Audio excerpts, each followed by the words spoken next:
మన తెలుగు సినిమాల్లో వచ్చిన వరస్ట్ రీమేక్స్ ఏంటో తెలుసా?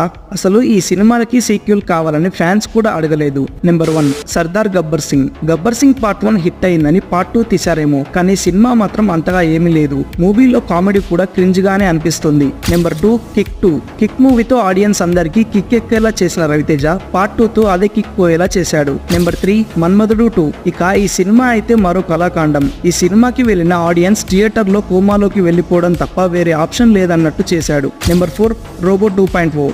లిటరలీ రోబో పార్ట్ 2 ముందు వచ్చి పార్ట్ 1 తర్వాత వచ్చినా బాగుండేది. ఈ సినిమాని టెక్నాలజీ అలాగే స్పిరిచువల్ యాక్టివిటీస్ తో ముడిపెట్టేసి థియేటర్స్ కి వచ్చిన ఆడియన్స్ కి తిక్కలేసేలా చేశాడు శంకర్ గారు. Number 5 VIP 2. రఘువరన్ బీటెక్ కి సీక్వెల్ గా వచ్చింది ఈ cinema. Raghuvaran B Tech cinema youth కి ఒక ఊపేసింది, అని ఆ సినిమాకి ఇది సీక్వెల్ అంటే అస్సలు నమ్మాలనిపించలేదు. లిటరలీ ఈ సినిమాలో ధనుష్ కి అలాగే కాజల్ కి ఛాలెంజెస్ కూడా చాలా కామెడీగా అనిపిస్తుంది.